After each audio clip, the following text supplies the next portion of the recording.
Recording. Okay, good morning. Today is the December 19th Board of Selectmen regular meeting at 8:30 a.m. Before all the selectmen, we have the agenda. If we could review the agenda, I have two items to amend the agenda for today's meeting. The first is to remove item number 15. We're going to delay the appointments of the audit committee. We need to do a little bit more work before we can make those appointments. And the second item is to add immediately after our public comments, a agenda item related to conference day programs. Do I have a motion to amend the agenda with those two items? So moved. Second? Second. Thank you. It's all in favor. It's unanimous. Aye. Thank you. Also, there are the minutes from our December 5th regular meeting. Do I have a motion to approve those minutes? So moved. Second? Second. All in favor? It's unanimous. Thank you.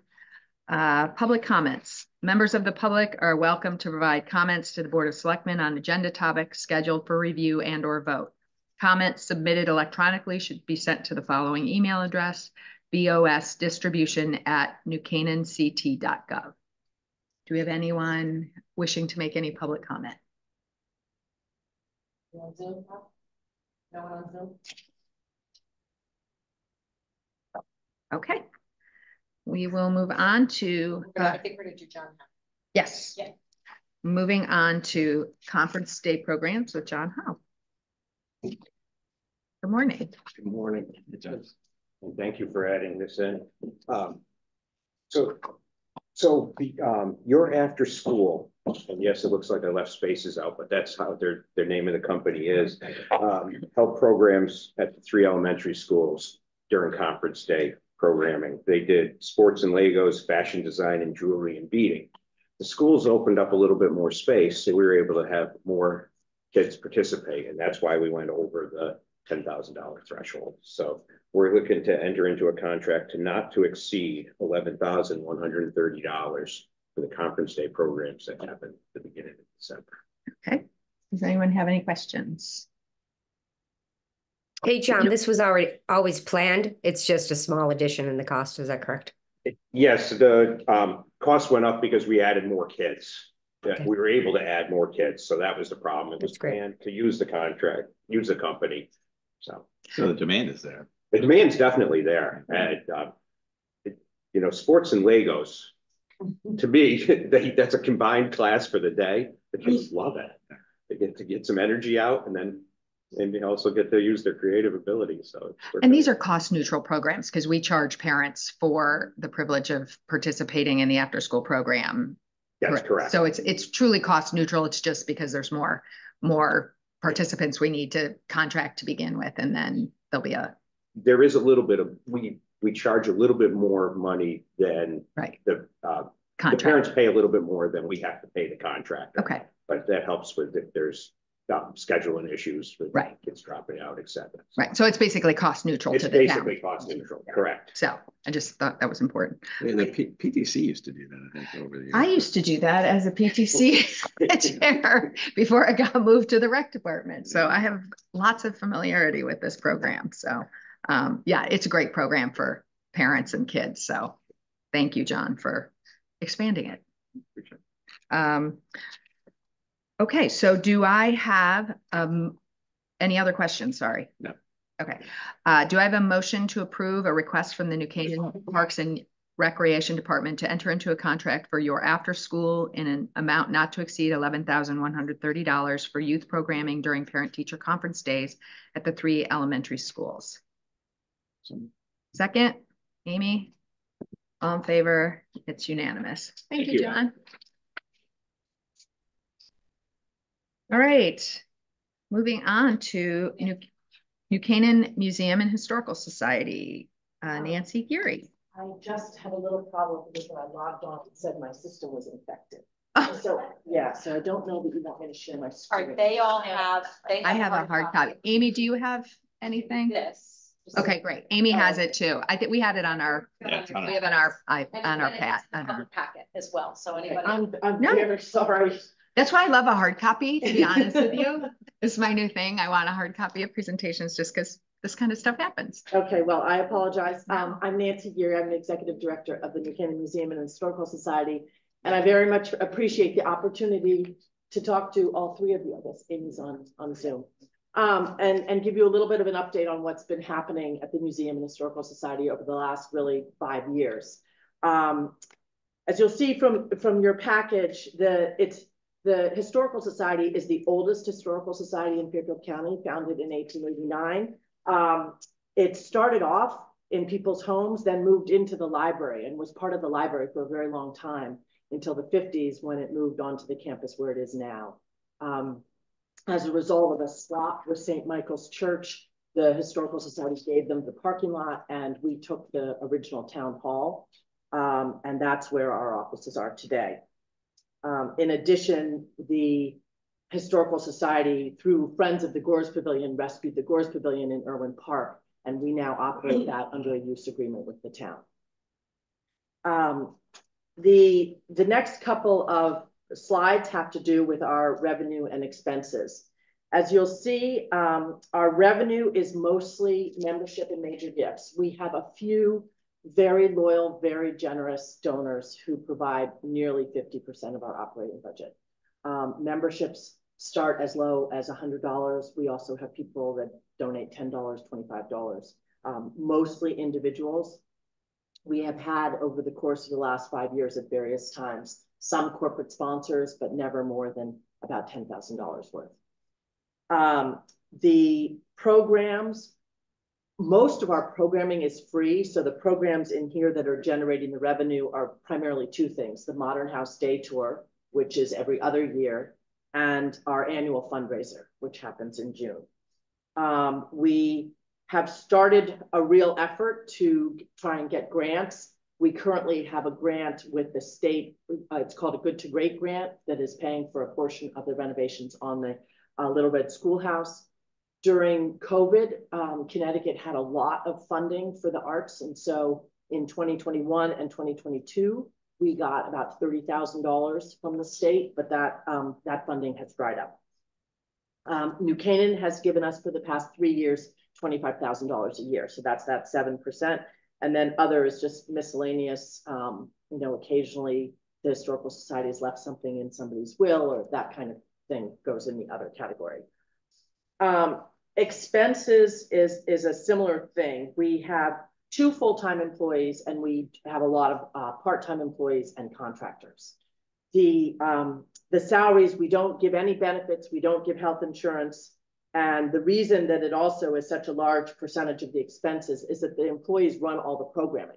So if there's a school tour, I'm up in the tool museum showing people how to do the corn sheller. So that's why when we do our audit, we carve out, the percentage of functional expenses, but for our budget, it's just salary. Fundraising, again, is done by staff and is done with a couple of volunteers. Whitney Williams, who is our special events manager, she helps with development as well. Maintenance is a big chunk. This is for fiscal year 24, so it's only not even a quarter of the pie. In the past 3 years, it's been much, much higher. What happened was when we sold 65 Onoke, which is the yellow house, we sold it to Waveney. We took about $500,000 from that sale. There had been so much deferred maintenance on our historic house museums that we just felt like we had to make a major investment in painting them, in repairing wood rot.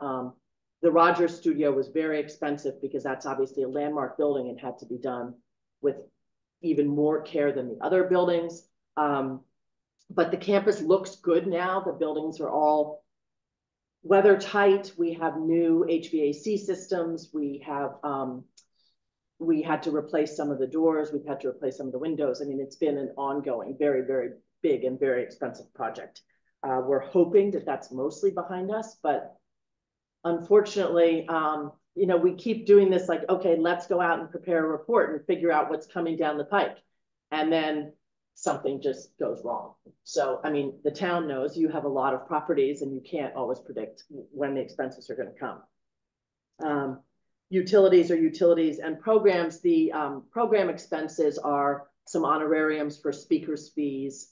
We do have some exhibit expenses depending how we do our exhibits. So that's what goes into those program expenses.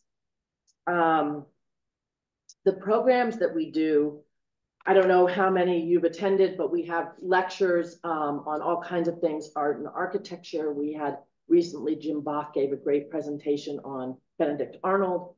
So they span the globe. We've done some children's programming. We've done some workshops. So most of those are free. We had a woman come in and do a program on rug hooking, which is an historic craft. So the cost of that was to buy a kit to make your own rug, but we didn't charge for the program. So most of the stuff is free. We do 3 to 4 major exhibits a year. This past year, we've had the Artists of Silvermine Art Colony. We had a big dress show that pulled from our permanent collection. And we now have, it's about to close, the Architecture of Myron Goldfinger.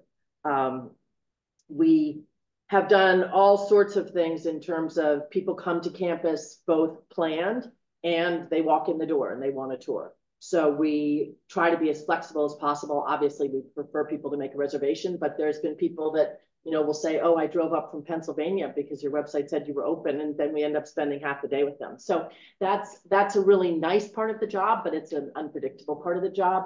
And certainly if we had more staff, that would be a lot easier. And then also people come in all the time for research. A lot of realtors come to look at properties that they're going to list. People come to look at properties they're going to buy. We have people coming in for genealogy. We have people coming in to about the mid-century modern houses and the architects. So it's a pretty busy program. We also have, this was before my time, but Dan Jones gave to the Historical Society access to Newsbank, which is the historic newspapers. It's not just the Advertiser and the Messenger. It's something like 10,000 newspapers. And people come in to use that because you can search by keyword and find all kinds of stuff. And again, that's free to people that come in. We did develop this year Odacast, which is an app that we use to develop a walking tour of Lakeview Cemetery that highlights some of the prominent people that are buried there. We would like to expand it. I mean, Lakeview shared the list of everybody who's buried there, and it's an extraordinary sort of who's who of New Canaan. We featured 22 people, but we could probably expand it to about 500 pretty easily. And of course, the Ice Cream Social, which for the last couple of years has been completely free. And that's mostly just because I don't want a child to be turned away because they don't have $5. I mean, it's a wonderful, if you haven't been, we have vintage cars and it's a lot of people and it's a lot of families. So it's a great event. Who uses us is pretty much everybody. We partner with a lot of the youth organizations, the charity leagues, the Slavs. Eagle Scouts have done some projects. There was an Eagle Scout who did a project on documenting who's buried at Selleck's Corners. He wants to work with some of the rural cemeteries. He did Hickok Cemetery as well. The YMCA recently had a group of its young adults come. I guess they have a program where once a month they have pizza and a tour of something. And so I took them through the Cody Pharmacy and we talked about early medicine, and that was great. We have a number of volunteers, not only our board of directors. We have a great group organized by Karen Ferguson, who she has helped to train docents for our school tours so that when the school children come in, we don't have to be paying people to do the educational component. Overall, it's about 5,000 people. We don't track, like if I come 5 times, I'm probably counted 5 times. We don't have the ability to keep track of different users, but we have about 5,000 people. Most of those people are from New Canaan, except for the house tour. The Modern House Day Tour draws people from, this year we had a lot of people from Canada, we had some people from Europe, and we had a couple people from South America. So it is a pretty broad network. But again, mostly it's New Canaan residents, I would say. Fairfield County beyond that. One of the things that we have done a lot of, because I feel very strongly about it, is that we've partnered with other organizations. So we've done programs with the Glass House. We recently collaborated with the Bruce Museum on their exhibit on mid-century modern art and architecture. We've worked with the Carriage Barn. So I think that we're a nice supplement to existing cultural organizations in town. I've sort of gone over this, so I'll just review it very quick. Also, if you have questions, just interrupt me. The Gores Pavilion, we've spent about $18,000. We did put in the sign in Irwin Park, which I've gotten a lot of comments about because people didn't know what the house was. And so I think people like to have that kind of didactic sign to explain it. We've done about $500,000 in maintenance, and we put in the Walworth Terrace, which especially around COVID and now after COVID, people want outdoor space and it gets a lot of use. Our campus gets more and more use. I mean, I'll arrive in the morning and there will be people out on the lawn, and I'm leaving at night and someone's having a picnic at the table.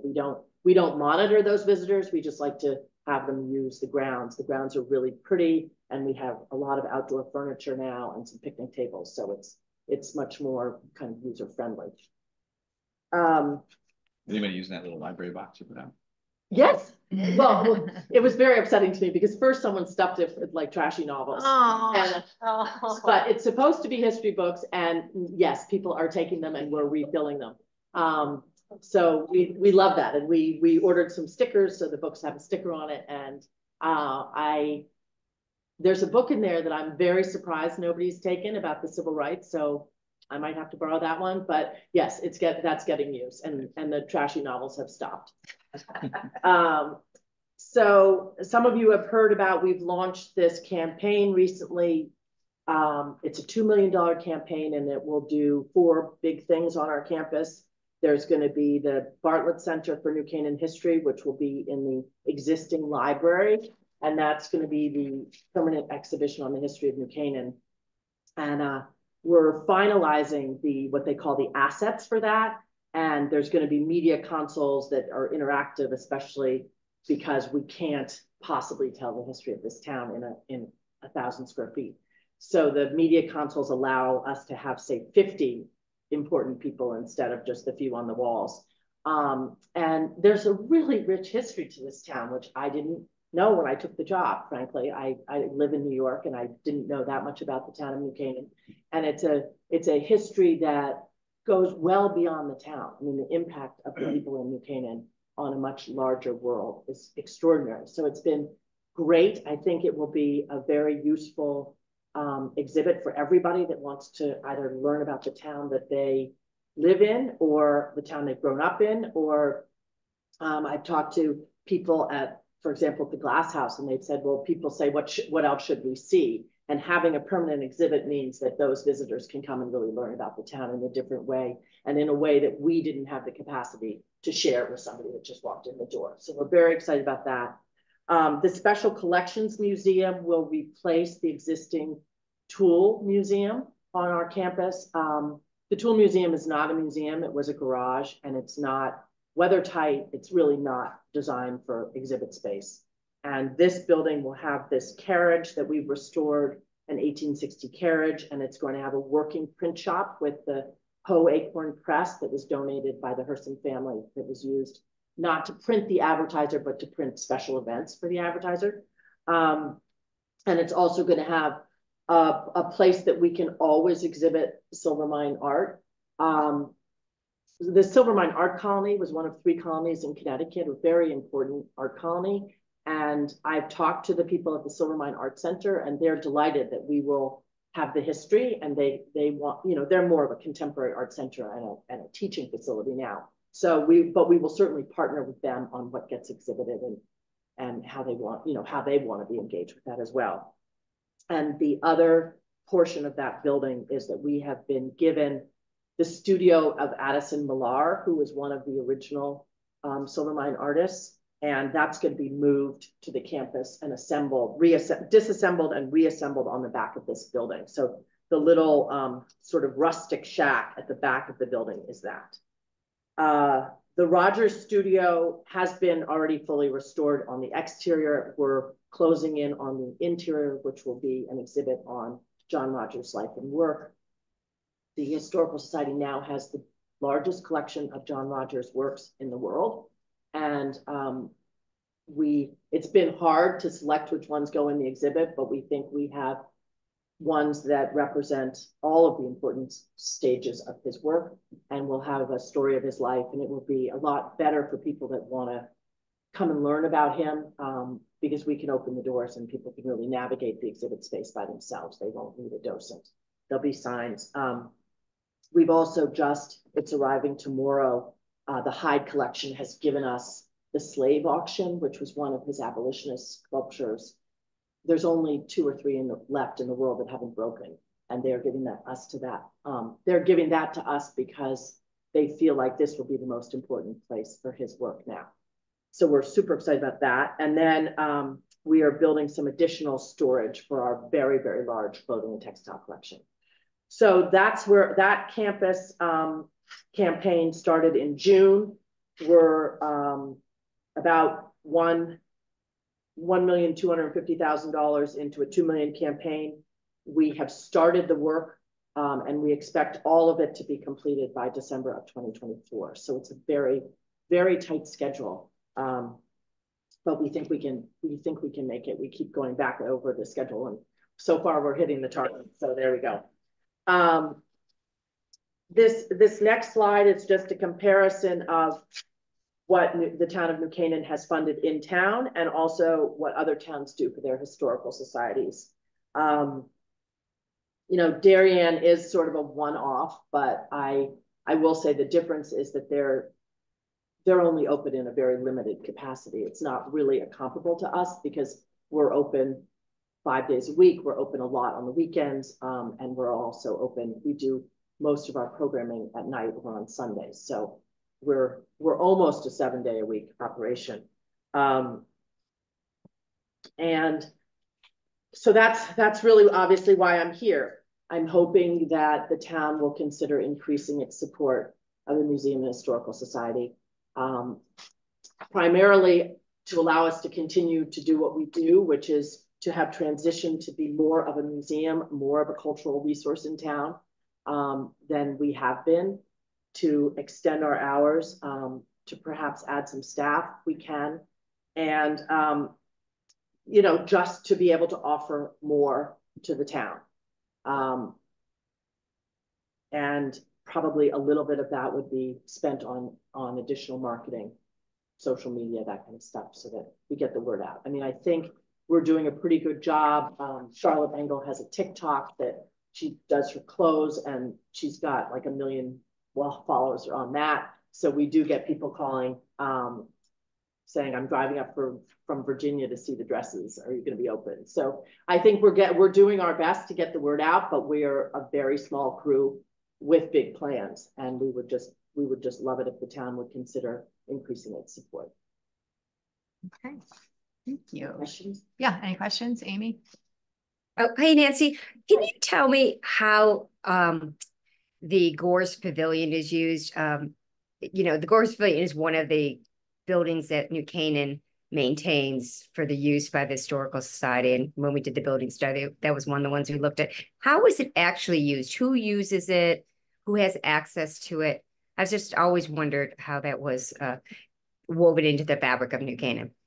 Okay, under the use agreement that the Historical Society has with the town, we can use it as a museum. We operate it as a museum. So, for example, this past season, we had we partnered with New Canaan moms, and we did the community portraits that were done during COVID. The Front Steps project.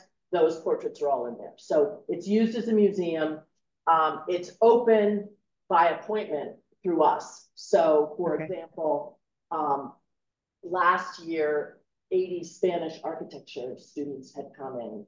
And so I met them, and they obviously had to come in smaller groups. It doesn't hold 80, but they were allowed to come in and look. There's also an exhibit in the back that came from the Connecticut Department of Culture and Tourism years ago. It's on mid-century modern architecture in New Canaan. So there's sort of a permanent exhibit on the Harvard 5 in the back of the building. So it's used as a museum that way. Otherwise, it's not used very much because, you know, one of the things that we've been in discussions about is could we open it up? Could we make it available Right. for rent so that they could, you know, help fund continuing maintenance fund for the building? Obviously, there's also the restrictions of Irwin Park, so things have to be early. The Beautification League has had meetings there. We occasionally have a small program there. Bill Earls did a lecture on how he restored the building, but it's definitely underutilized. There's no question. Yeah. Yeah. I think it'd be great if we can continue to figure out how to use it better. I know you're trying to preserve some of the stuff, but if there's ways, you know, not just for a revenue source, it would certainly be great to offset it, but just because it is a facility in the town, that the town has to maintain the building and everything. So I would really encourage us to continue to look and see how we can open this up to more people to use. That would be, I think, really positive. One of the things that I have thought about is because October for Design has been building and building over the last couple of years, it would be a great information center for that month. Mm-hmm. If we could put a person in there and have it open during the day so people could come up and hear about what was going on at all the different places that are doing programming and activities around October for Design. It seems like a natural fit with that initiative that's already underway. Sure. Okay. Thank you. Thank you. Steve, do you have any questions? I mean, you know, I think the Historical Society has been amazing, and the work you've done, Nancy, since you took over from Janet years and years ago, it's a just night and day difference of the exposure the Historical Society has gotten in town. And you've done all kinds of programming from, you know, this then and now on the Canaanite. You've been involved in TDAC, so the exposure that the Historical Society has had and under your tutelage has been amazing. So as you've grown, I can see the need for more funding. So I would be very supportive of taking a look at that. So, and it's not, when you look at the comparisons to other towns and other museums in different places locally, we're really on the lower side of funding. So it probably is time to give those another look. So thank you for bringing it to our attention. Well, thank you very much. And thank you for your time. Okay. Happy holidays, everybody. Thanks. I'll take my program back. Oh, I need it. I'll go deal with my Okay. computer. Oh dear, I'm sorry about that. Okay. Next item on the agenda is the Plan of Conservation and Development with Sarah Carey.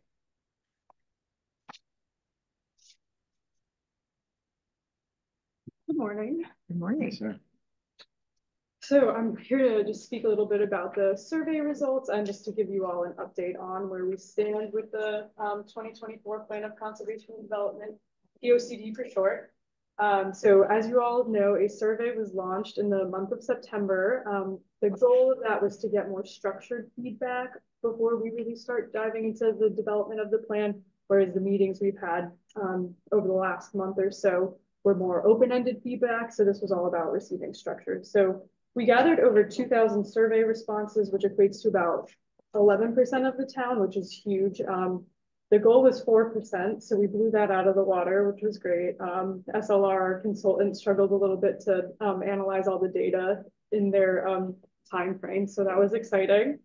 And so just a little overview, the POCD is required by statute to evaluate the needs of the town on a very wide array of topics ranging from technology infrastructure to affordable housing to the protection of water resources and among other topics. And so the POCD is meant to provide a development guide to the town by identifying, you know, the needs of the town, suggesting strategies based on those needs, and then proposing general locations for appropriate development. And so we tried to cover 10 topics in as much detail as possible. We have to cover at least 12 in the POCD, and then there are like 7 or 8 other topics we can consider if we want to. So we tried to be as broad as possible, but we wanted people to take the survey and for it to not take, you know, an hour, hour and a half to fill out the survey. But so just to go through some of the highlights of what we found. And, you know, hopefully this information isn't only useful for planning and zoning, but the Board of Selectmen and other town bodies will find this useful.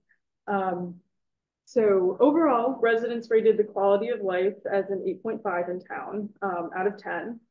It cited town facilities and services, recreation opportunities, safety, downtown, and community involvement as the main reasons for why New Canaan is special. And then just to kind of divided into negatives versus positives. Some negative or more concerns that residents noted were concerns over traffic congestion, speeding, cell phone services, and then there were some complaints about road maintenance, more on the state highway roads than anything else. It was noted that 90% of respondents have lost power over the last 10 years due to storms at least once, which, you know, was a shock, especially after yesterday, Sunday. Majority of respondents think that the town should implement more sustainability efforts, or they need to do a better job of communicating what sustainability efforts the town are already implementing. And then while community facilities have been rated very highly, about 40% of respondents noted that there's a lack of awareness of what programming exists at those facilities. So those were just some more concerns. And then on the positive side of things, to end it on a good note, preserving the quality of the town's educational system was a top priority for respondents. Most residents felt that the town had a diverse mix of housing options. However, there were mixed responses about if we have enough affordable housing, and there was a lack of awareness of what type of senior housing options exist in town. The majority of respondents felt positively about downtown as it related to safety and the mix of business types in town. And I think it came up in our community dialogue last week that this is the least vacancy, the smallest vacancy rate we've had in downtown on Elm Street in years. So that's exciting. The majority of residents found that the town is doing enough to protect our environmental resources and that we should continue the course and continue to implement the same efforts we are already making. And then one final item to note that, you know, went on to influence the community workshop and all the community dialogues we just had is that in our open-ended questions, the most common themes that we found were concerns over infrastructure, the need for sustainability, and then just housing in general. And so that's why we kind of had the community dialogues as we did. And then just to wrap up, building off of the survey at the end of October, you know, we launched the community workshops and community dialogues, and we had that last meeting on Thursday, and thank you all for attending. I think all of them, hope you found it interesting. And, you know, those meetings were very successful. And so where we go from here is over the next month or so, we begin to draft what we call our community vision. And in less technical terms, that means drafting the goals and main chapters for the POCD. And so in about February or March, SLR will be back with another community workshop after the subcommittee approves everything to present, okay, this is what we heard. This is how the subcommittee interpreted everything. This is where we think we're heading to draft the plan. Community, what do you think about it? So all of this is summarized in a wonderful 42-page document that's posted on the Planning and Zoning website. So, you know, if you all or any other board or commission needs to look into the details more in depth, that's on the Planning and Zoning website. But that's all I have, and thank you all again for your continued support throughout this process, and I'm happy to answer any questions.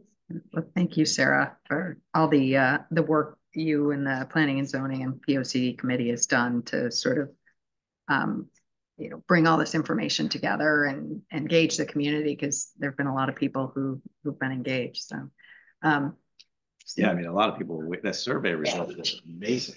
And wildest dreams, never thought you could get that many. It's really great. And it's still one of the things that if anybody sees this, it's not too late to get involved. You can still come to the meeting, you can still weigh in. Yeah. You know, please, if you haven't filled the survey out, come to a meeting and voice your opinion, because now's the time. So, yeah. But hats off to the effort so far. It's been great. And these meetings, the open house meetings, have had good community feedback. Everybody stepped up to the mic, and you know, the way that the meetings are segmented into these different groups, housing and downtown, and the different way you approach it is great. Thank you. any other questions? No, great job. Great job. Yeah. Right. Okay, thanks, Sarah. Okay, next item on our agenda is the grant for early voting voting expenses. Greg.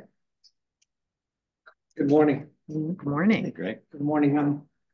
The state of Connecticut Secretary of the State's office has allocated $10,500 for New Canaan, as well as all the other municipalities in the state, to help offset costs related to early voting, which starts next year.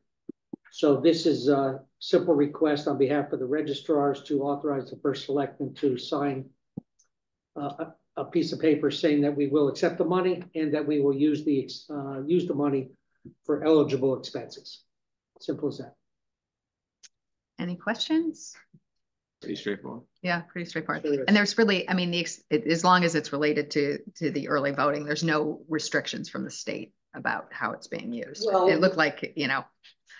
Labor is covered, printing, education, advertising, equipment and supplies. Those are all eligible expenses. Okay, So great. It's good. It's good with the registrars. Okay, great. Any other questions? Okay, do I have a motion for the approval of a request from the town of New Canaan registrars of voters to enter into an agreement with the Office of the Secretary of State to accept a grant in the amount of $10,500 to offset some of the expenses related to the implementing and conducting early voting in 2024 and to use the funds for specified eligible expenses? So moved. Second, Second. Amy, all in favor? It's unanimous. Thank you. Thanks, Greg. That's great. Okay. All right, Recovery, Education, and Applied Learning License Agreement with Bethany Zorro. Hi, Bethany Zorro, Director of Human Services for New Canaan. And I have put forth a request to sign the lease agreement with this educational platform, which will help educate parents or those that are dealing with the recovery, addiction, awareness, where to begin the navigational process of, you know, definitely a public health issue around the nation, the world, and right at home in our little town. So the opioid settlement remediation uses for our settlement money that we are slowly getting in, we put out 4 proposals. And the first one that we are requesting a signature on is this Recovery, Education, and Applied Learning, which I will describe, called REAL, R-E-A-L.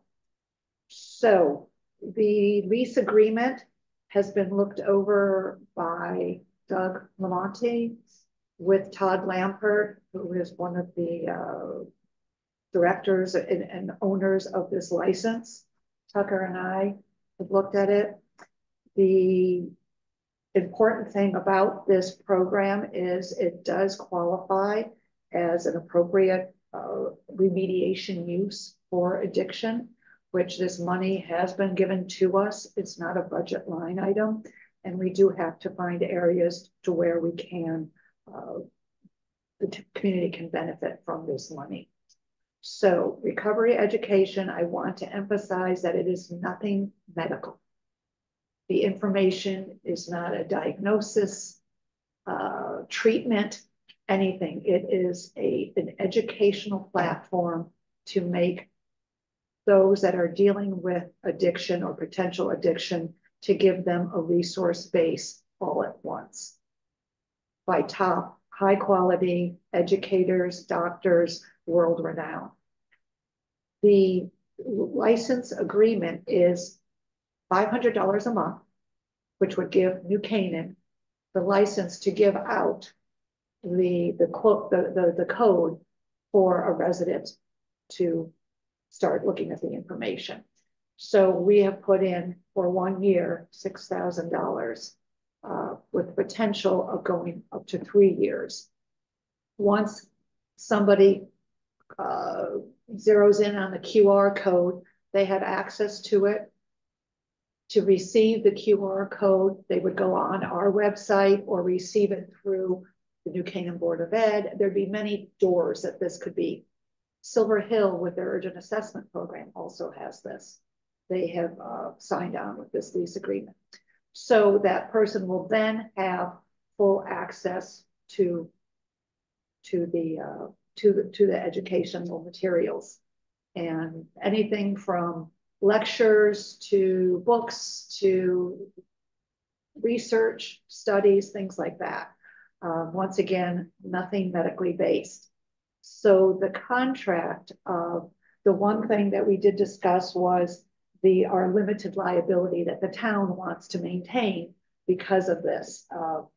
Real has shared their limited liability, their terms of use, their privacy policy. Doug Lamont and IT has said they would work with sending something out to where once a resident leaves our website and goes on to Real, that they will have to acknowledge a release, that they are leaving, and the town is not liable for any information that they read, has no bearing. So that contract that sits in front of you it pertains to that, and Todd and Doug have looked it over, and they feel it is an agreement that everybody can safely sign. Anthony, I think it's worthwhile to point out that once they receive this code, then they go on to create their own account. Correct. So when they when they do the disclaimer and they go onto that website, then they become part of, they do sign up individually. QR code is just us giving them access to the website. Then they create their own account with all their own. Right. Good point. Any questions from anyone? Amy? Yeah, so Real is this a for-profit company who has put up a user interface so that people who are struggling with these issues can go onto it and try to figure out resources? It's like an online portal, and that we are basically through this licensing agreement giving access of our residents to this online. Is that right? Am I understanding that right? Yes, it is a for-profit for municipalities, insurance companies. Yes, it is.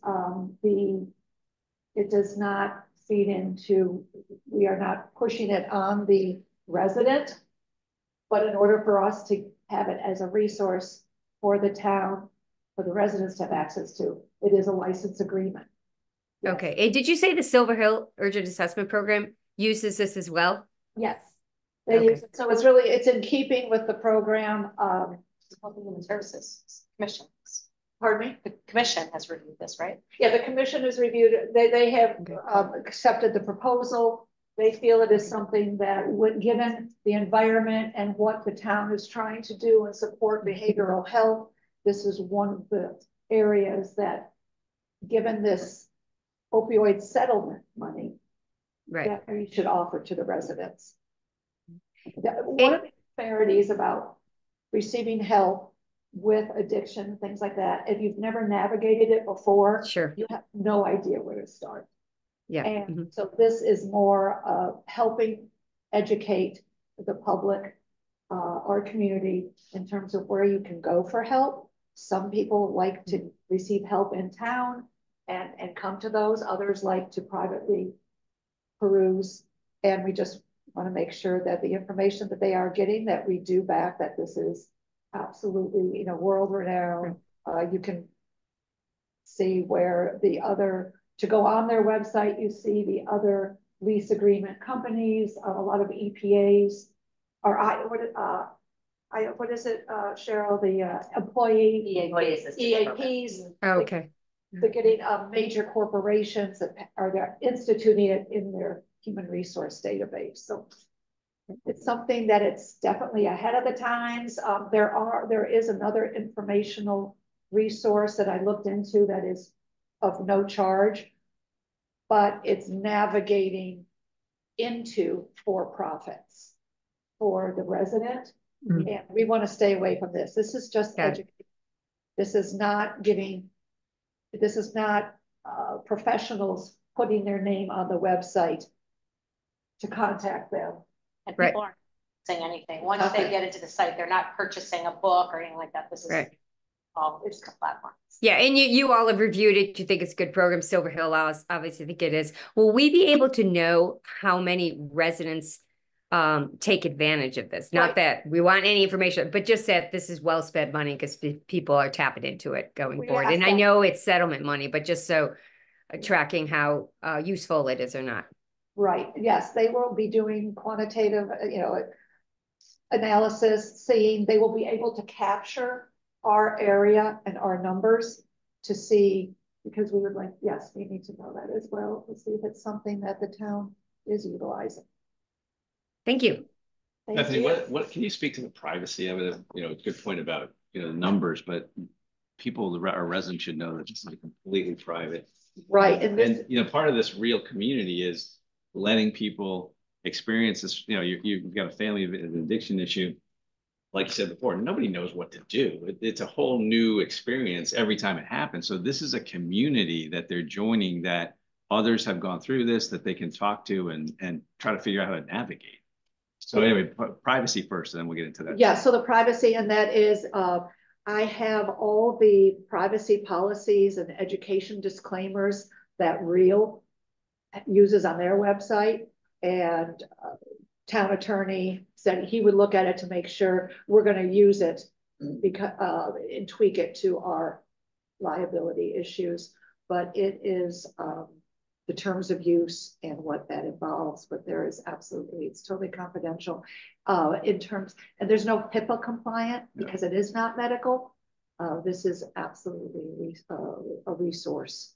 And we've talked about when we approved the money or the programming with Silver Hill, how important it was if it's just one resident, one person that benefits from this.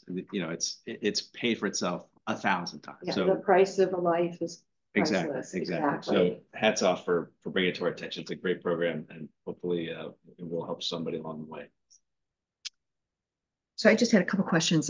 First, is there any limit on the number of QR codes that you can give out by the company? No limit. And could someone, you know, pass it on to someone else, their QR code, then they would have to give their, you know, input information, password, login, all that. If they want to, there's no stopping that. Okay. There's no stopping that. Okay. And then the other question I had was actually specific to the contract. So as I read it, there was a, well, it started December 1st. So we have to do a little editing of the contract, but it was like a 6-month starter and then a 12-month. So $6,000 is only a 12-month feeder. So it sounds like we're doing really more like a 17-month contract. Is that correct? Or sorry, fact, you know what, I'm not aware with Todd and Doug looked at this and agreed to it. I'm thinking what it did was it went to the next fiscal year. Right, because the contract that I read went from December 1st to December 1st to June 30th. And then there was a year-long extension.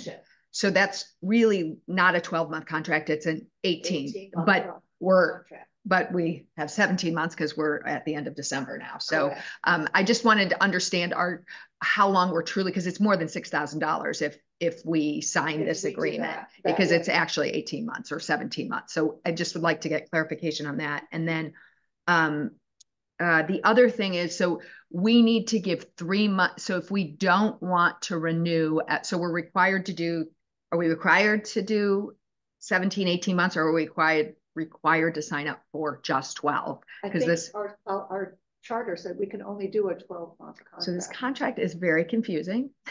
Okay. So we need to clarify that. The time frame. Yeah, the time frame, because as I read it, it was a 6-month stub period and then a year, but maybe somebody can clarify. So if we can only do a year. Yeah.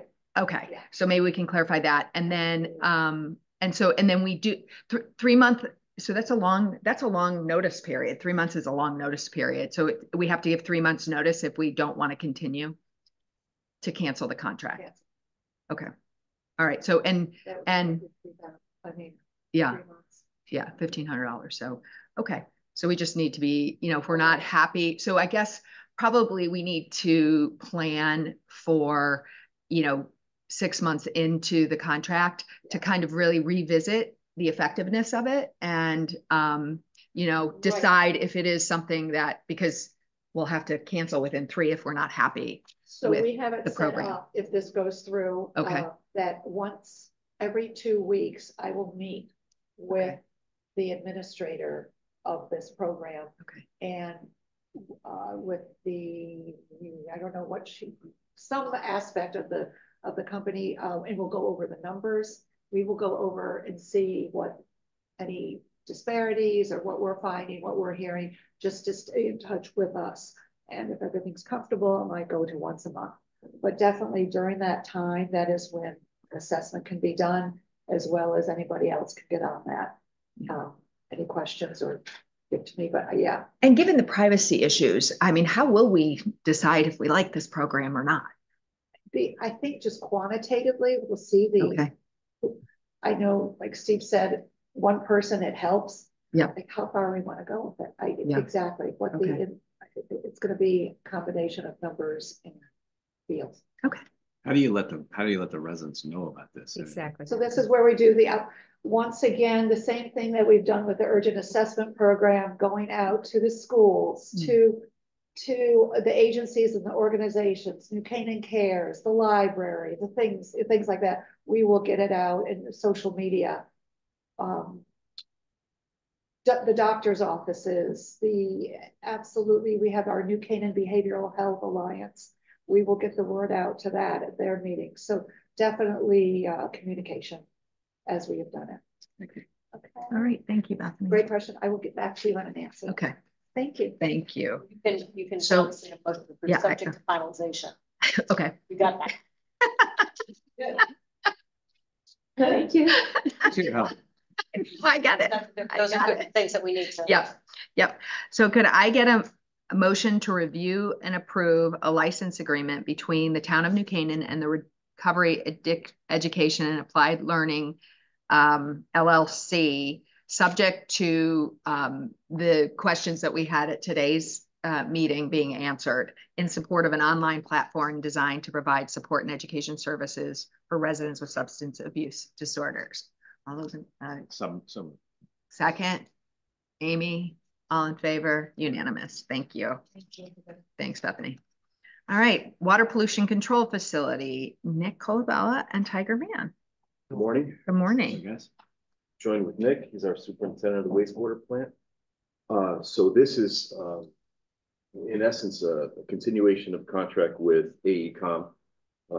They've been working with us on several projects. One, they've been doing our ongoing zinc and phosphorus reduction study that's due to the discharge limits set by the DEP. We have certain criteria that we have to manage and maintain, and they've been helping us every year analyze, see whether or not there are additional processes that are out there. Some other things we could do is, you can remember in our budget, we had 1 point in time, $9 million to $12 million worth of upgrades. They were able to actually find processes and allow us to then not have to do those upgrades. But part of that was, part of the agreement with the DEP was that we would continue to study and go forward. And then if there are other processes to be able to drop our zinc levels down, we would comply as well, but not have to do the overall capital increase. Also, they've been working with us on our infiltration and inflow study, just our first phase. There's some additional work that we would like to, that they feel we need to perform based upon what we've seen. We'd like to do some increased dye testing, whereby what we've noticed is that we've actually have some hookups into our stormwater system, from our stormwater system into our sanitary system, whereby we want to disconnect those so stormwater doesn't come into our plant. So the only way to do that is to trace it, put a dye in, and then trace it and find out exactly where it's coming from. And then the last one is that they've been working with our on the reconstruction or installation of our new UV system. Our UV system needs to be replaced. We spoke about this yesterday. And at present, we're looking at the fact of not having just one system in place, but two systems, meaning that right now we have one system and one trough where the effluent leaves or the water leaves the plant. And it's the last treatment is a UV disinfectant. We're looking at now having to have two. So we have some available monies from some accounts that we had that were all professional services accounts from past prior years. We'd like to then utilize those funds to help us further these three studies that we have with AECom for a total of $48,828. Any questions? I would just say, just so we are all aware, this study will feed into a budget request, a capital project. Right. Well, request for the UV. That's right. Correct. It's already fed into part of it. You're correct. It fed into the I&I study. We had that out in the out years, and the UV study. We are looking at a very large capital investment for this system itself, somewhere in the order of about $6.5 million. So this portion of this work will go towards that implementation. We're hoping they gave us a range of 4.5 to 6.5. I put 6.5 in the budget only because I wanted to be on the high side. We're hoping that through increased study and some additional work, design work, we can bring that number closer down to the 4.5 number and the 6.5. Tiger, what's the timing on this, the potential timing for the capital project?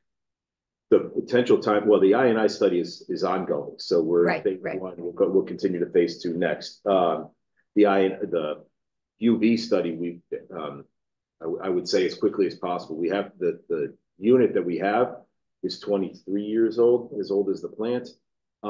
We've purchased parts to continue to make it work, but we're pushing AECOM to continue that. It will be in fiscal 25. So the construction will start somewhere in fiscal 25.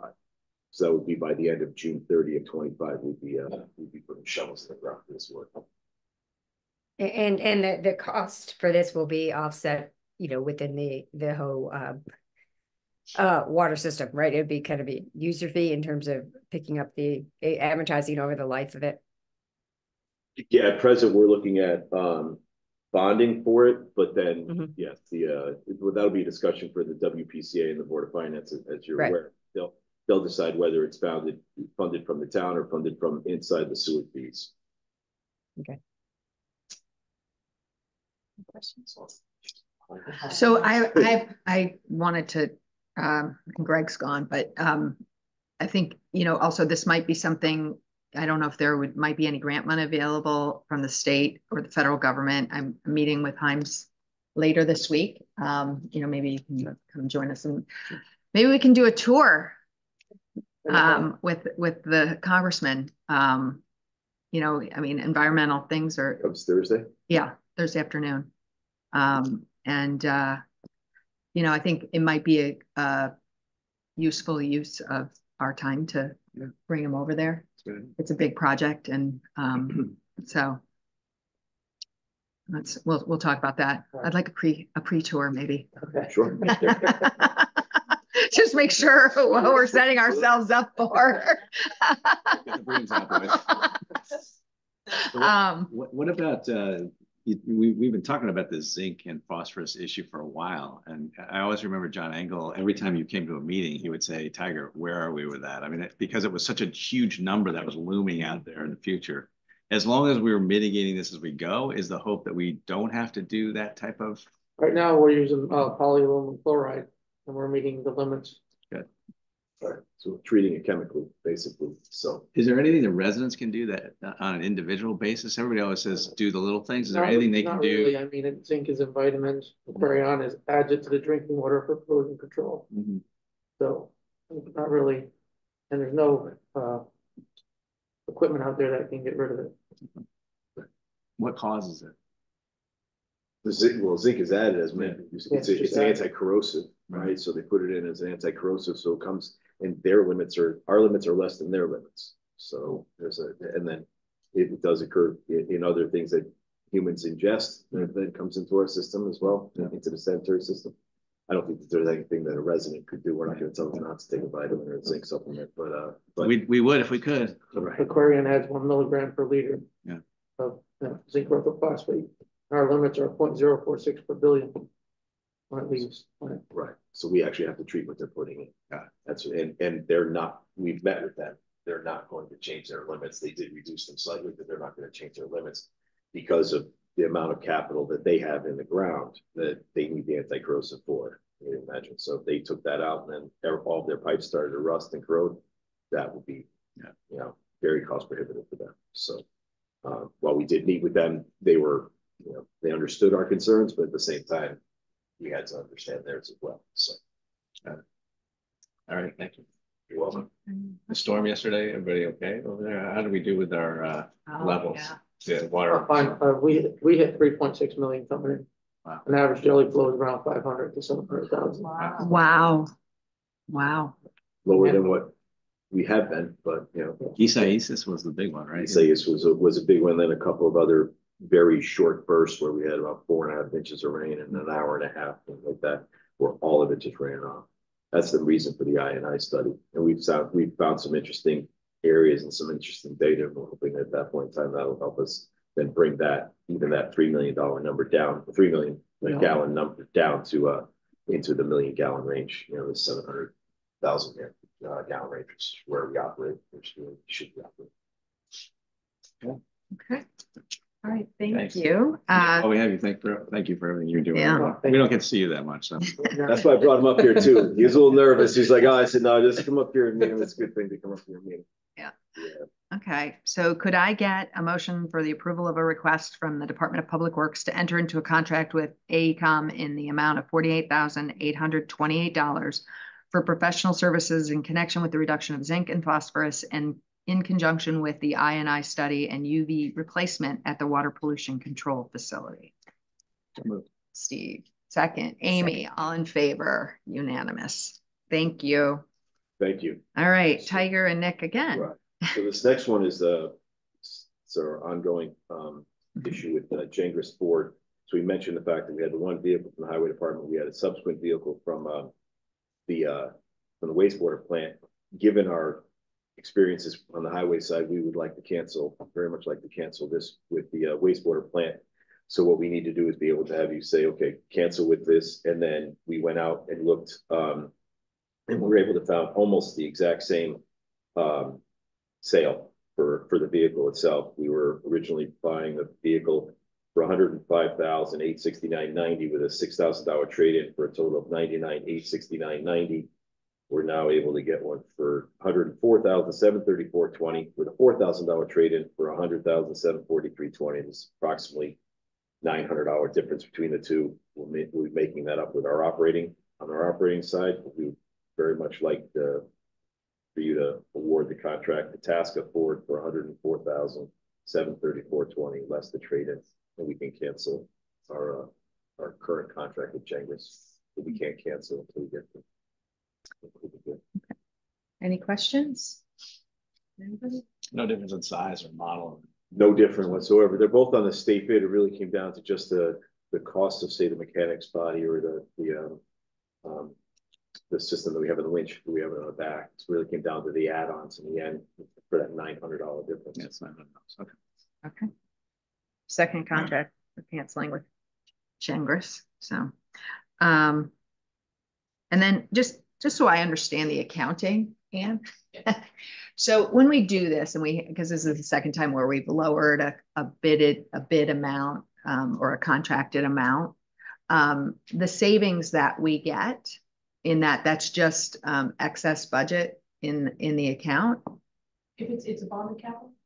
Yes. Oh, it's bonded. It's on the bond. Oh, it's bonded. So you do that and you do that later. Okay. Actually, this one, Okay. the wastewater plant, this was coming out of the maintenance reserve.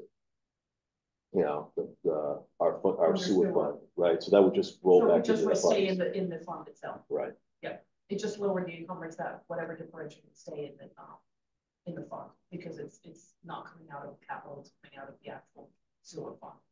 Okay. So it would stay in the sewer fund. We would have to then ask for use of it. So we would have to come back to either through our operating budget or through the capital budget later to utilize those funds. You have to come back to ask. Okay. So we taxed in last year for this at the higher level, and then it'll just be at the end of the year, it'll go into the general fund. It'll come back into the general fund.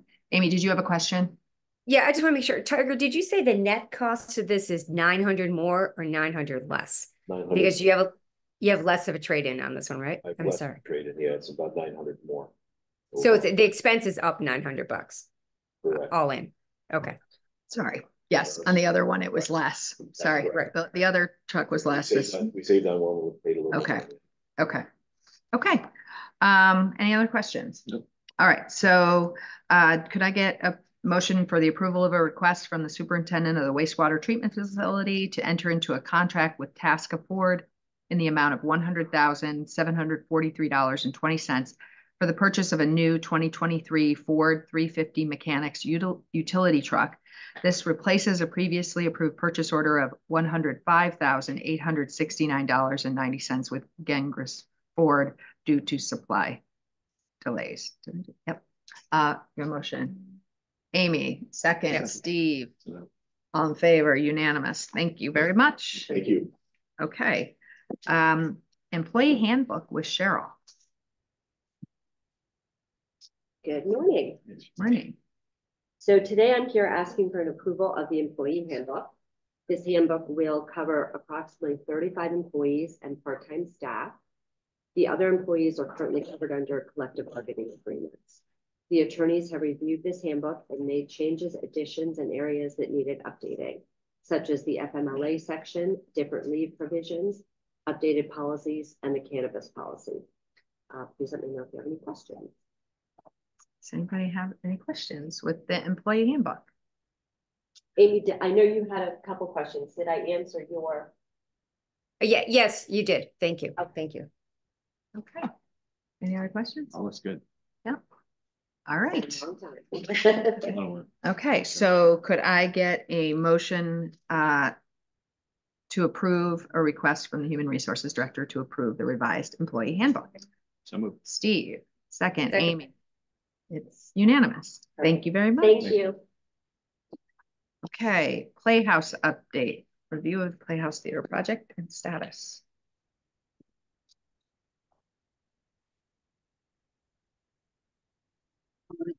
Morning. So we'll give you a brief update of where this Playhouse stands at present. The project's going well. It's on schedule. It's actually, I don't want to say it's ahead of schedule, so we'll just say it's on schedule, but we're feeling we'll be able to open a little bit earlier than was originally anticipated.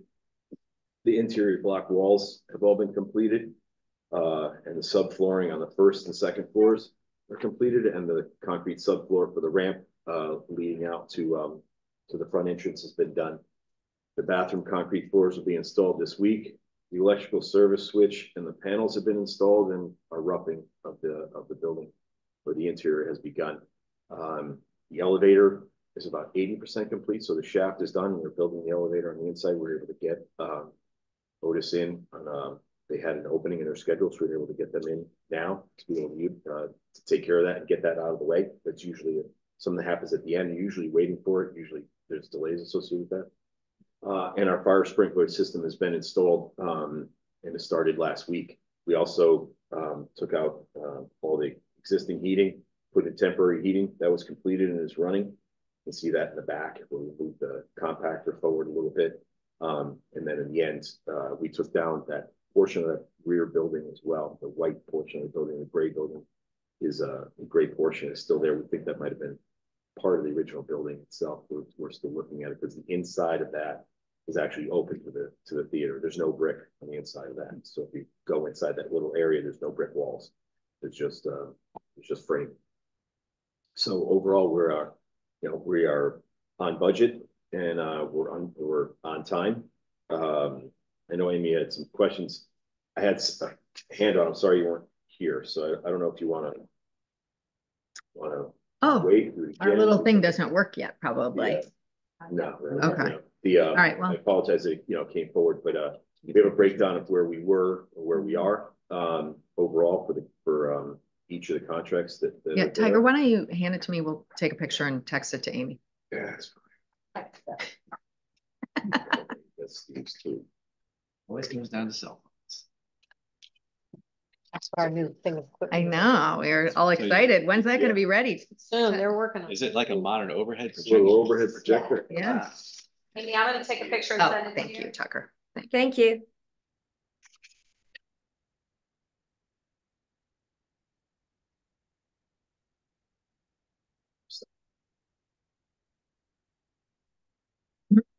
Saw a big cement truck parked out in front of it this morning.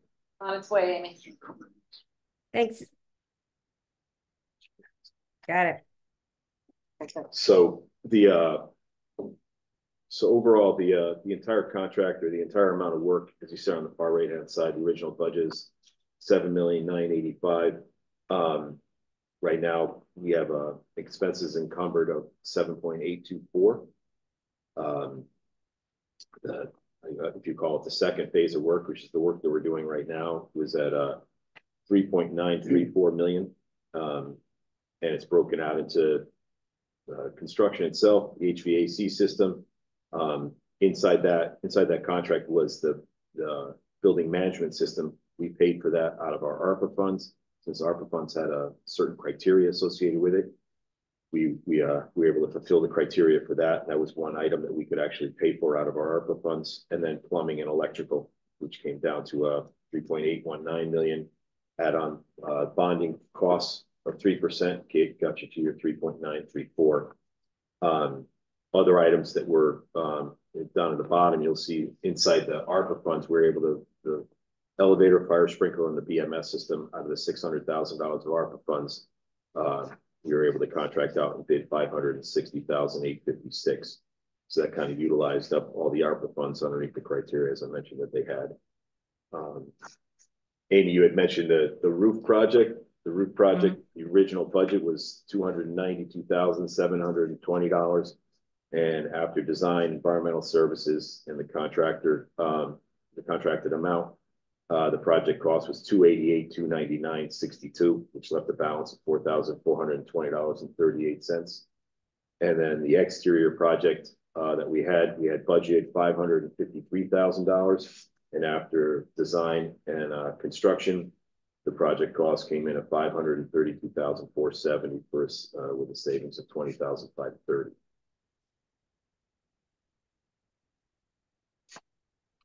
So, Tiger, when you talked about this this budget, so this is the revised budget after we realized all the HVAC issues, and then the projection was just under $8 million, and you're looking at now it's coming like 7.82 million. So when you did the budget, the $8 million budget, did that have an embedded contingency in it of 10 to 15%? And does that mean we're using all the contingency on this?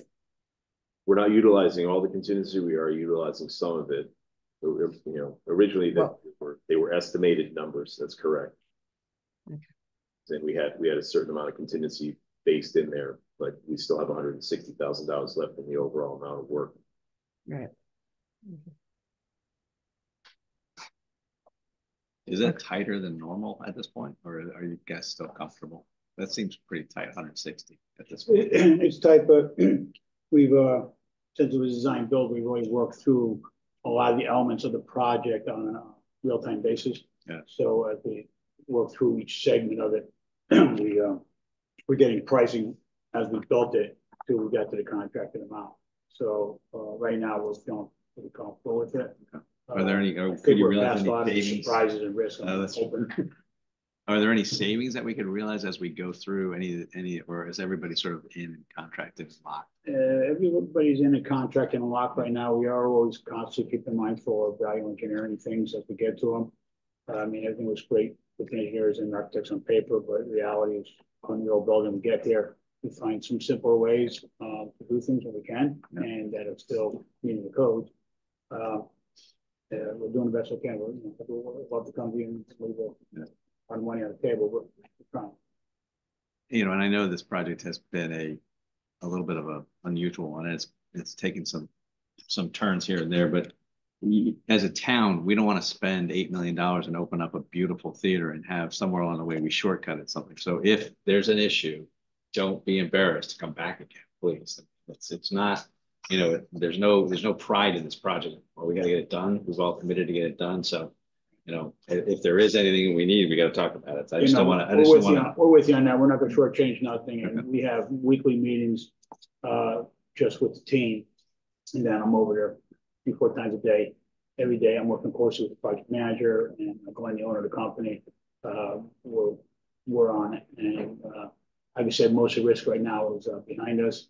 We feel like we're in a good place right now. We kind of got to the milestones also for like Christmas, the elevator and everything. Yeah. So after the first year, will be our next, big push to get a lot of the other thing.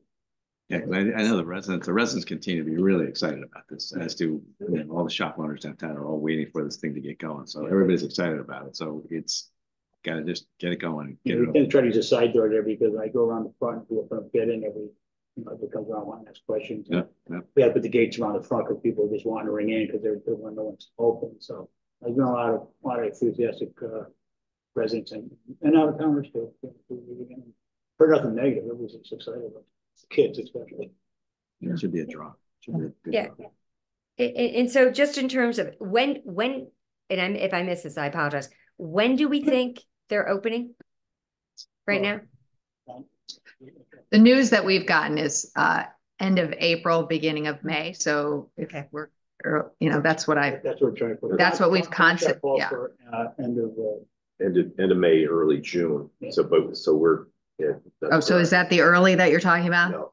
Okay. It's April 30 to May 1. Okay. The contract is, so Rudy Giuliani over, under promise, over deliver, right? So, Okay. yeah, right now they're looking at April 30, May 1, but the contract is May 30, June 1. So, Okay. So there's another, there's 30 days extra in there, but if Glenn is saying that he's confident in it, I spoke to the architect as well, Rose and Carl, they're confident as well.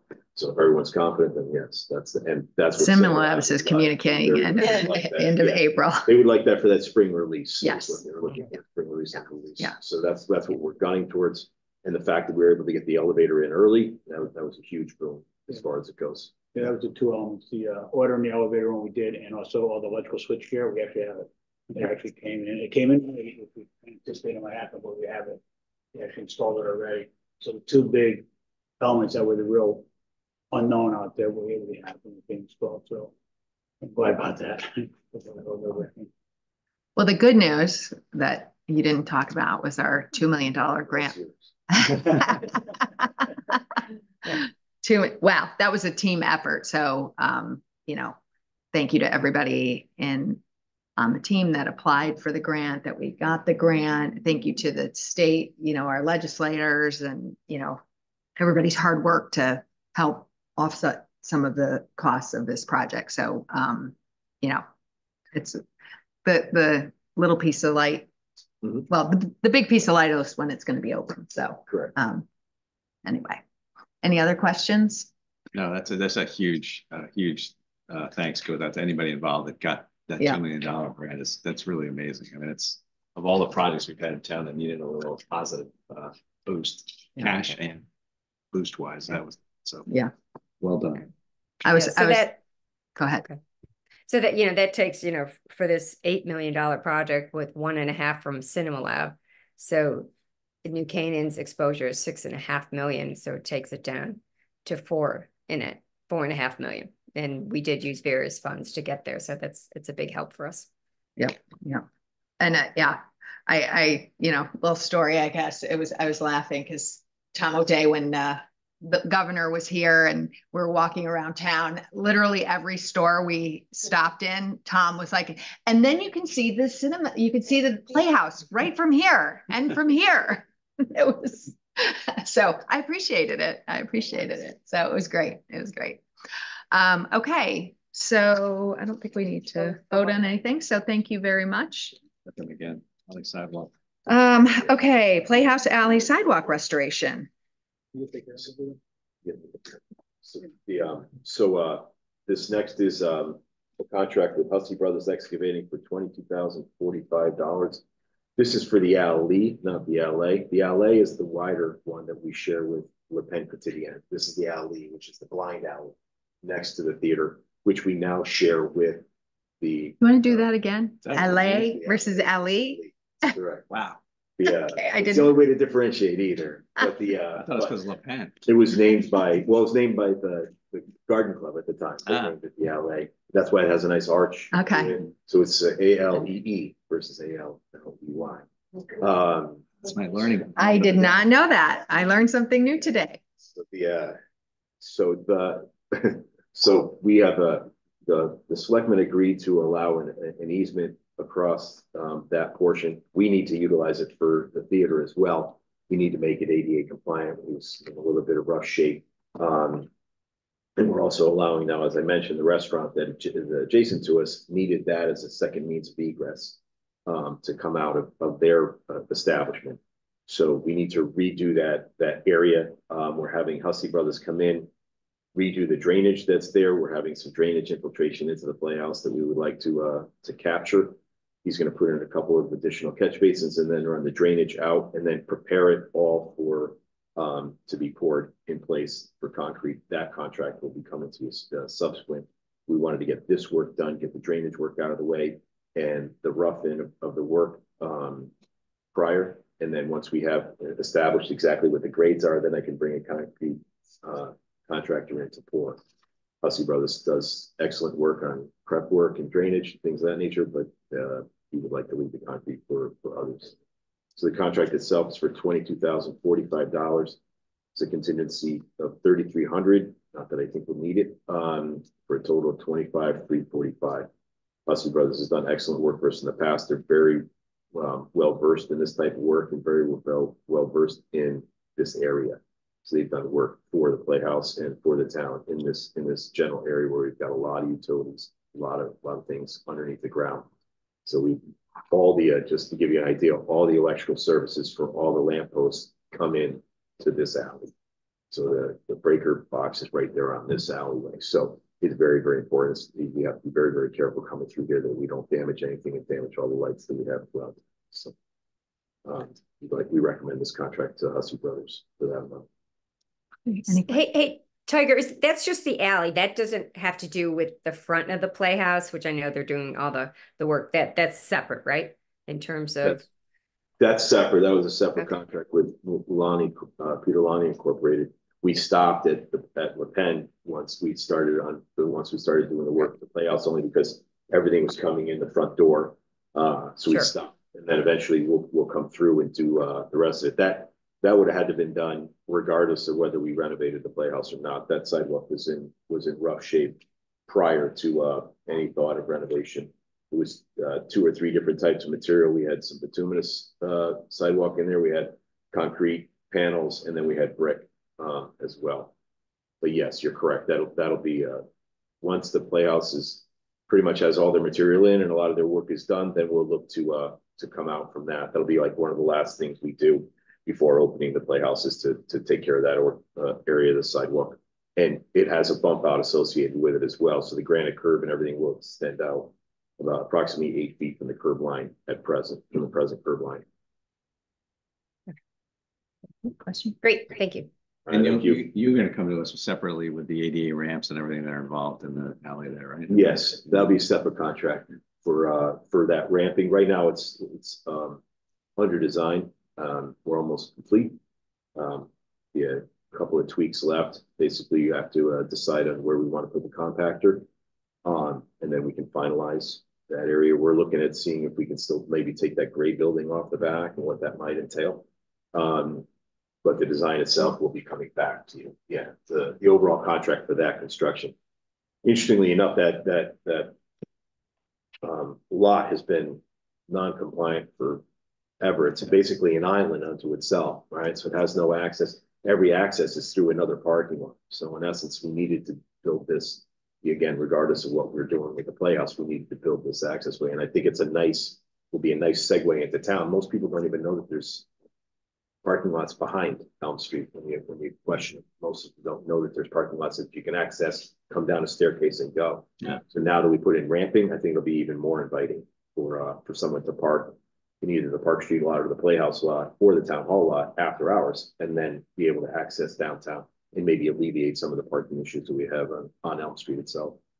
You know, especially long term, if you go utilizing go to the restaurant, you'll be there for 2 hours. It's a perfect place to park and walk.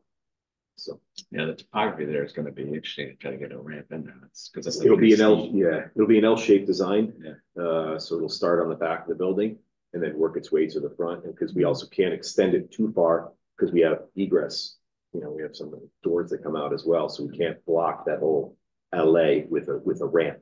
So we had to be cognizant of that as well. So there was a switchback and an L associated with it. But now that we've been able to take all the material off the back end, all the HVAC system and all the ductwork off the back, we have that entire area to utilize now. So now we can actually beautify it, make it like much more inviting, move the compactor out of the way so you're not walking past the compactor to come into the downtown area, move the compactor to a different location in the lot and go from there. I think it'll be a welcome addition when it's all done. Correct. We'll give a couple additional disabled spaces as well. in the back as well. There'll be plants that'll be, in essence, park facing the building, then get out, be able to jump, be able to get on the ramp and then head down from there. So that'll actually help us with our accessibility for the playhouse itself. Gives a couple of more accessible parking spaces for the playhouse also. So just one question. So you talked about this is one piece of a two-piece project that you're going to. So are there contractors that could have taken the whole piece and maybe, I don't think it would have been cheaper. You don't think it would have been? It would have been cheaper. It would have got it. It would have been more expensive, especially given what's in this area and Hussey's pricing. Hussey, no one's been able to beat Joe. He's a single proprietor. He has one gentleman working with him. So I don't think anyone else that we would have gotten. It's a great question, but I don't think we would have gotten anything cheaper. He's a surgeon in those small areas too, because he got all the right equipment. Right. He has the equipment necessary for it. He has excavators that go down to the point where they're only 3 feet wide, where you can actually walk. Because that's just a pinch point at the end. Pinch point at the end. Yeah. Okay. It brings itself all the way down to a very narrow area, whereby you're correct. He almost has a specialized equipment for it in order to do that. Other concrete, workers or other site guys just have very large machinery that wouldn't be able to fit. Joe's got a machine that's going to be able to walk all the way into the back. Okay.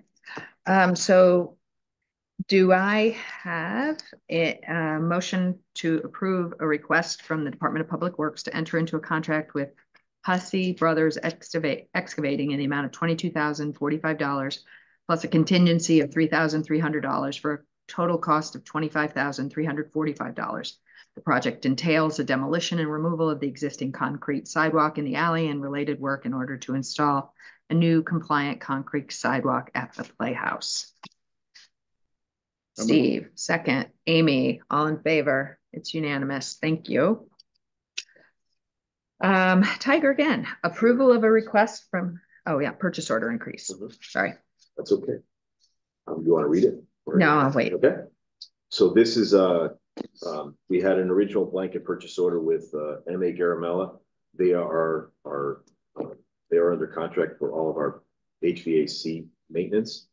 And then we had an outside contractor. We had an approved contract of $40,000 with Garamella for repairs that they see. So they'll come out, they'll do maintenance work on all of our systems. And then if there's any additional repair services, they're there and they're well suited to come forward and take care of all that additional repair. Given the fact that we've had some aging equipment issues and some supply chain issues, we're in the position where we need some additional money or some additional an increase to the purchase order of $30,000. I took a look at last year and in outside contractors alone for Garamella, we spent $85,740.50. This now will bring us to even a number that's less than that at $70,000. And their service contracts for fiscal 23 was $20,707, and for fiscal 24 to date is $15,559.16. So again, based upon prior usage, we probably should have came in at a higher purchase order amount originally. Came in at 70 or 75 based upon the $85,740 that we had contracted with them in fiscal 23. So Tiger, this is they provide the servicing, the HVAC, and the increase is not because of the actual servicing, but that we're having to fix. That's correct. Capital. So it's kind of so is the increase really reflecting kind of repairs of actual equipment, not the service contract, right? Because when you're home, you have a furnace and you got a service contract, and then if something's wrong, you got to pay more to get it fixed. This is fixing aging HVAC equipment. That's right? Correct. It has nothing to do with the service contract. It has everything to do with the repairs. Right. And again, last year, the all-in cost for the town fixing their HVAC exclusive of the Playhouse obviously was, did you say 85,000? And this year it will be 85,740.50 is what I saw in Munis as far as outside contractors paid to Garamella for this work. Okay. And so this year it's probably more like 70,000, but we only put 40 in, right? Is that right? Yeah. Am I understanding? So we're low in terms of expecting just wear and tear costs.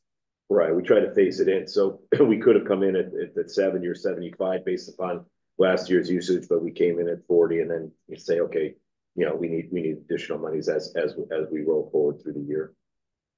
Okay. I just have a question about budgeting because we're going through budgeting right now. So why did we cut the budget so heavily? Yeah, good Do you know question. why did we cut the HVAC budget last year? Because obviously, This comes out of our entire outside contractor service line. so it's not just one line item that we budgeted. So was the overall outside contractor budget? So like we come in, we in June or beginning of July, we come in, we get all our purchase orders all approved by the board. And we start out with 40,000 from our reason is because then throughout the year, we like to give you an update like we're doing now. We know where we're gonna end up more or less. But then it gives you the opportunity to ask some questions like what's been happening. And we know you see the budget, I have some HVAC issues out there that we need some upgrades here or there.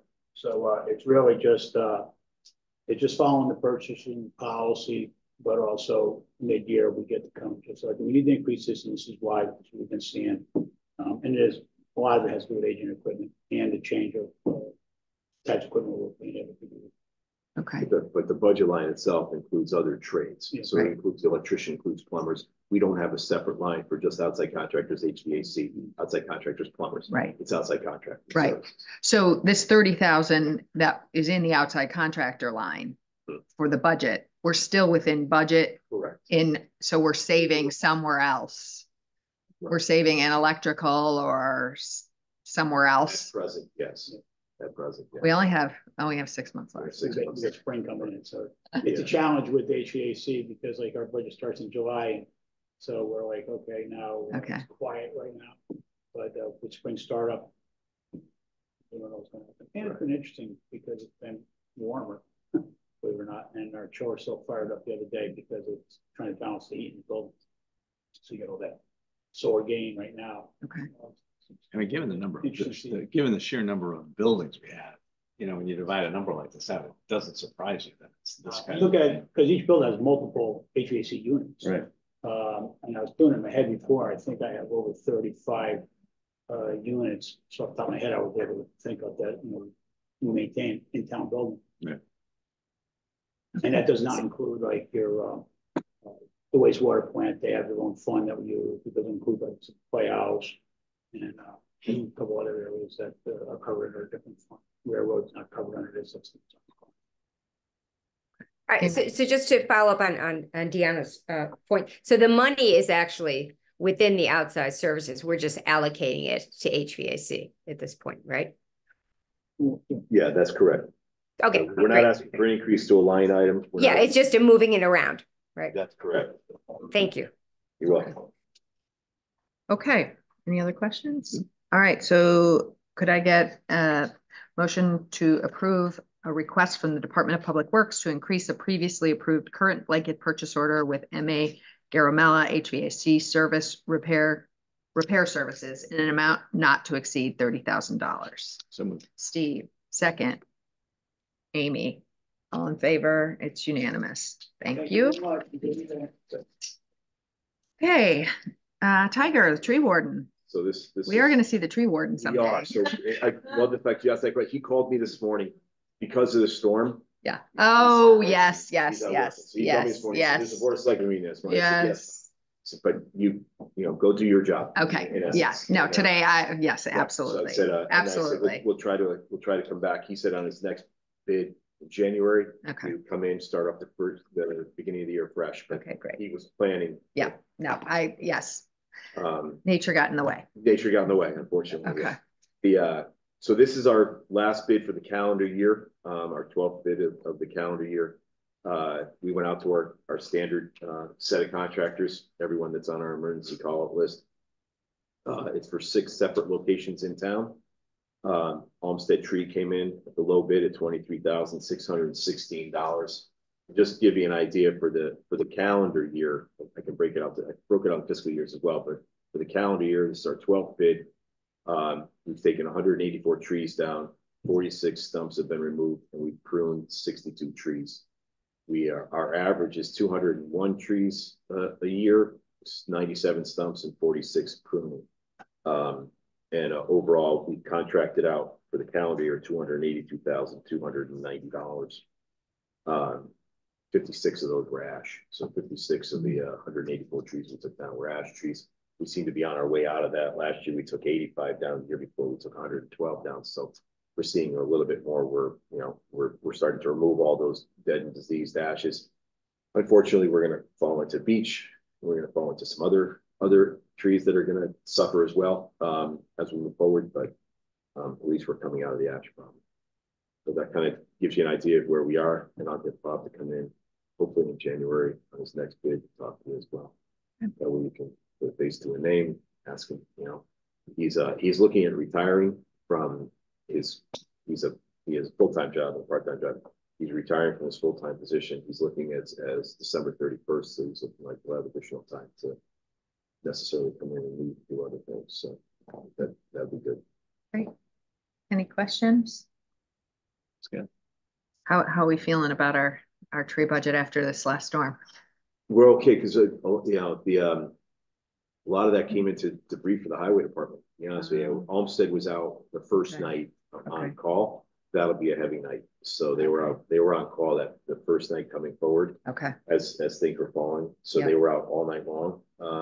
And they've been out because they were on call that week. Yep. Then we switched and then switched to somebody else. So it shouldn't be that bad because the majority of them fell to the ground. Once they fall to the ground, it comes to the highway department. If they're hung up or they're in a wire, they got other things going on. A lot of times that goes to the on-call guy. Oh, great. Okay, that's good to know. Right. So once they hit the ground, then it's highway. Eventually you start asking me about our brushy waste.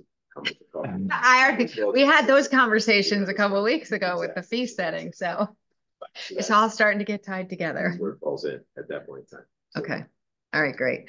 Any other questions? So could I get a motion to approve a request from the tree warden to enter into a contract with Olmsted Tree and Shrub Care in the amount of $23,616? The project entails the removal, pruning, and stump removal of various trees in town. So moved. Steve, second. Amy, all in favor? It's unanimous. Thank you. Okay. Next item is contracts. Review of contracts for $10,000 and under.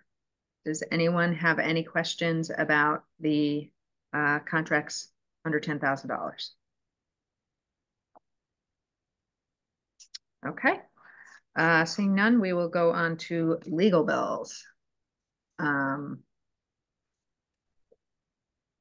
can see the legal bills for this month. Anybody have any questions, comments before we move on? Could I get a motion to approve the legal bills? Steve, second. Amy, all in favor? It's unanimous. I mean, the one thing we also asked about that is the tracking, how we tracking compared to year over year, but it's yeah. I'll have to get that for you over here, so we don't have that on here, so I can get. That's a good idea. Do I need to get that from Birch Moses? No, we can get that. You can get it for us? Okay, so why don't we, for next month, we'll do that. That's a good idea. Okay, and Selectmen's comments. I don't have anything. Do you have anything? No. Amy, do you have anything you'd like to say? Nope, all good. Okay. All right. So I would like to get a motion to move into executive session. Steve. Second. All in favor, it's unanimous. Okay. Ignoring them. Yeah, this place is a little small, so I'm like, cubby hole down here. Yeah. Okay, so we are out of executive session. I don't know what time it is, but could I get a motion to approve a cybersecurity initiative in the amount of $42,214? So moved. Steve, second. I'll second it. All in favor? It's unanimous. Okay. Very much. And do we need a motion to adjourn? Yes. Yes. Motion to adjourn. Can I have a motion? Steve, Amy. Before I call for everybody, wanted to wish everybody a Merry Christmas and a Happy Holidays, Happy Hanukkah, whatever you celebrate. Hope you enjoy your holidays. And all in favor of adjourning. See you in 2024. See you in 2024. See y'all. Bye-bye.